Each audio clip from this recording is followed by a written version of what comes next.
നമസ്കാരം. ചൂടുകാലത്തും അല്ലാതെയും നമ്മളിൽ പലരെയും അലട്ടുന്ന ഒരു പ്രധാന പ്രശ്നമാണ് വിയർപ്പുനാറ്റം. ചിലപ്പോൾ ഇത് നമ്മുടെ ആത്മവിശ്വാസത്തെ പോലും ബാധിക്കാറുണ്ട്. വിയർപ്പുനാറ്റത്തിന്റെ കാരണങ്ങളും അത് എങ്ങനെ ഫലപ്രദമായി മാറ്റിയെടുക്കാമെന്ന് നോക്കാം. നമ്മുടെ ശരീരത്തിൽ സ്വാഭാവികമായി കാണുന്ന ബാക്ടീരിയകൾ വിയർപ്പുമായി കൂടിച്ചേരുമ്പോൾ ഉണ്ടാകുന്ന രാസപ്രവർത്തനങ്ങളാണ് ഈ ദുർഗന്ധത്തിന് കാരണം. കക്ഷം, തുടയിടുക്ക് തുടങ്ങിയ ഭാഗങ്ങളിലാണ് ഇത് കൂടുതലായി കാണപ്പെടുന്നത്. കാരണം ഈ ഭാഗങ്ങളിൽ വിയർപ്പ് കെട്ടിനിൽക്കാൻ സാധ്യതയുണ്ട്. ദിവസവും കുളിക്കാത്തതും വൃത്തിയുള്ള വസ്ത്രങ്ങൾ ധരിക്കാത്തതും ബാക്ടീരിയകൾ പെരുകാൻ ഇടയാക്കും.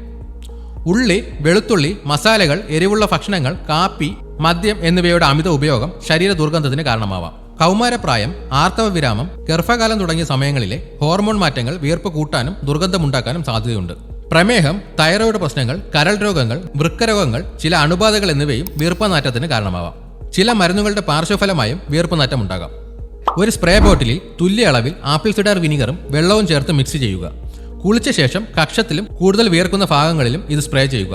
വിനാഗിരിയിലെ ആസിഡ് ബാക്ടീരിയകളെ നശിപ്പിക്കാൻ സഹായിക്കും. ചർമ്മത്തിൽ മുറിവുകൾ ഉണ്ടെങ്കിൽ ഇത് ഉപയോഗിക്കരുത്. 1 ടീസ്പൂൺ ബേക്കിംഗ് സോഡ അല്പം വെള്ളത്തിൽ കുഴച്ച് പേസ്റ്റ് രൂപത്തിലാക്കുക. ഇത് കക്ഷത്തിൽ പുരട്ടി 10-15 മിനിറ്റ് ശേഷം കഴുകിക്കളയുക. ബേക്കിംഗ് സോഡ വിയർപ്പിനെ ആഗിരണം ചെയ്യാനും ദുർഗന്ധമില്ലാതാക്കാനും സഹായിക്കും. നാരങ്ങ നീരും ബേക്കിംഗ് സോഡയും ചേർത്തും ഉപയോഗിക്കാം. ഒരു നാരങ്ങ പകുതിയായി മുറിച്ച് ഇതിന്റെ നീര് കൂടുതൽ വിയർക്കുന്ന ഭാഗങ്ങളിൽ നേരിട്ട് പുരട്ടുക.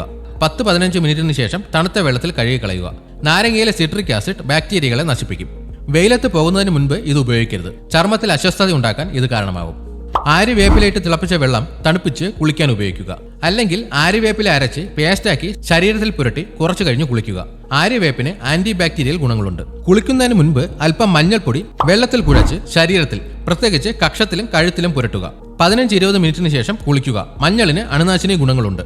കുളിച്ച ശേഷം 1 ടേബിൾ സ്പൂൺ തേൻ ചെറുചൂട് വെള്ളത്തിൽ ചേർത്ത് ശരീരത്തിൽ ഒഴിക്കുന്നത് ദുർഗന്ധം കുറയ്ക്കാൻ സഹായിക്കും. ധാരാളം വെള്ളം കുടിക്കുന്നത് ശരീരത്തിലെ വിഷവസ്തുക്കളെ പുറന്തള്ളാനും വിയർപ്പിന്റെ ഗന്ധം കുറയ്ക്കുവാനും സഹായിക്കും. ദിവസവും 2 നേരം കുളിക്കുക. കുളിച്ച ശേഷം ശരീരം നന്നായി ഉണക്കുക. വൃത്തിയുള്ളതും കോട്ടൺ പോലുള്ള വായുസഞ്ചാരമുള്ളതുമായ വസ്ത്രങ്ങൾ ധരിക്കുക. എരിവ്, മസാലകൾ, ഉള്ളി, വെളുത്തുള്ളി എന്നിവയുടെ ഉപയോഗം പരമാവധി കുറയ്ക്കുക. പച്ചക്കറികളും പഴങ്ങളും ധാരാളമായി കഴിക്കുക. ഇതുപോലെയുള്ള ഹെൽത്ത് ടിപ്സിനായി ഈ ചാനൽ ഇപ്പോൾ തന്നെ സബ്സ്ക്രൈബ് ചെയ്യുക.